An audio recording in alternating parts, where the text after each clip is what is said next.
1945 मायथाइनिफ्राय राङिजरा गामिया forest village हिसाबै राङिजरायाव दङमोन। नाथाय दुखुनांथावै थांनाय सरकारा 2008 मायथाइयाव बे राङिजरा गामिखौ फार्स्ट एडिशन मानास नेशनेल पार्कआवहाय सोनानै लांनाय जादोंमोन। नाथाय जोंनि सरकारा मानव गेदेर प्रमद बर' बिथांनि दैदेननायाव बर' गामि, उराव गामि, सान्थालि गामि बे मोनथाम समाज थानाय जोंनि बे राङिजरा गामिखौ दिनै 194टा न'खरनो लेन्ड टाइटेल सार्टिफिकेट एबा लेन्ड हल्डिंखौ फरेस्ट भिलेज हिसाबै लेन्ड हल्डिंखौ दिनै जोङो होफिनबाय।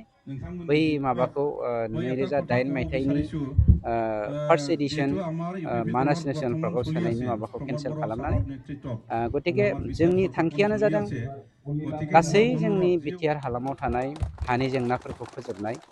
मानोना बे हानि जेंनाखौ लानानैनो जोंनि गावनि गेजेराव सैलायलायि जादोंमोन, नांलाय खमलाय जादोंमोन, हारिजों हारि दाङाबाजि जादोंमोन।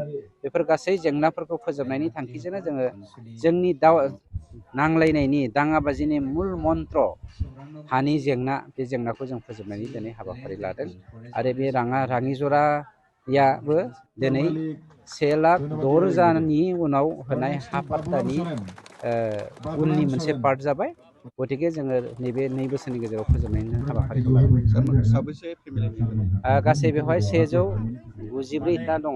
194नि गेजेराव गंसे स्कुल दं, गंथाम गिर्जा दं, गंसे ब्रह्म धर्म दं, गंसे बाथौ थानसालि दङ। बेनि अनगा बाखि गासैबो न'खर गोजा। सार बिपिएफनि दैदेनगिरि बिथांमोना नोंथांमोनजों दासिमबो चेलेन्ज खालामो। हाखौ बिथांमोना बांसिन 15,000 होदों 17 बोसोराव। एक बोसोराव बेसेबां गोग्लैगोन? 900 बा 800 गोग्लैगोन। जोङो 3 बोसोराव 1,06,000 हा पाट्टा होदों। होमबा 3 बोसोराव 1 लाख बा बोसोरावनो जोंना 30,000नि बारा जायो, 35,000नि बारा जायो। सार जों खोनानो मोनदों सोद्रोमाफ्रा हाखौ नोंथांमोननि बिटिआर सरकारनि हाखौ लाया होननानै गोबां या खालामाखै। मानोना दुखुनांथावै जोंना हमनानै ला बागानपारा समस्तिनि सिङाव जोङो मोनसे पिजिआर आरो भिजिआर एरियानि प्राय 7,000 फेमिलिनो हा होनायनि थाखाय जेब्ला प्रस्तुति सोलिबाय थादोंमोन, बेनि गेजेराव 5,000या इउपिपिएल सापर्टार, 2,000या बिपिएफ सापर्टार। बै बिपिएफ सापर्टार 2,000खौ बिपिएफनि दैदेनगिरिफ्रा मानव गेदेर प्रमद बर' बिथांनि आखाइनि होनाय फेरेंगानि आखाइजों होनो नागिरनाय हा पाट्टाखौ लानो नाङा, जोंनि सरकारा फैगोन होननानै बुंदों। गतिके आं बेखौसो बुंनो नागिरदों, बिपिएफआ 17 बोसोर हा होगोन होननानै जाम्बा जाम्बि मानसिफोरखौ थगायबोखाबाय। 7,000 बोसोर रायजो जाबोनाय बर' हारिखौ गैजायै खालामसिनखाबाय गावसोरल' हा दखल खालामनानै।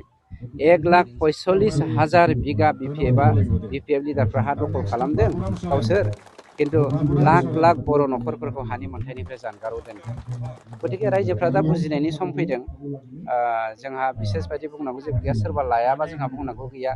किन्तु गावनो भारत बायदि मोनसे गणतन्त्र देशनि जा मोन्थाय, बे मोन्थायनिफ्राय गावनो जानगारना थांगोन, बेखौसो जोङो दुखु नांदों। मानोना जोंनि दिनाव हानि जेंना लानानै जोङो मालाबाबो ब्लाडसेड खालामफिननो नागिरनायखौ जों नागिरा। जाय ब्लाडसेडआ बिपिएफनि दिनाव सानफ्रोमबो जादोंमोन, सानफ्रोमबो जोहोलावफोरनि जिउ गोमादोंमोन, सानफ्रोमबो माने मोनसे नङा मोनसे गाज्रि पलिसिनि गेजेरजों जोंनि गेजेराव दाङाबाजि सृष्टि खालामनो नागिरदोंमोन बिपिएफ।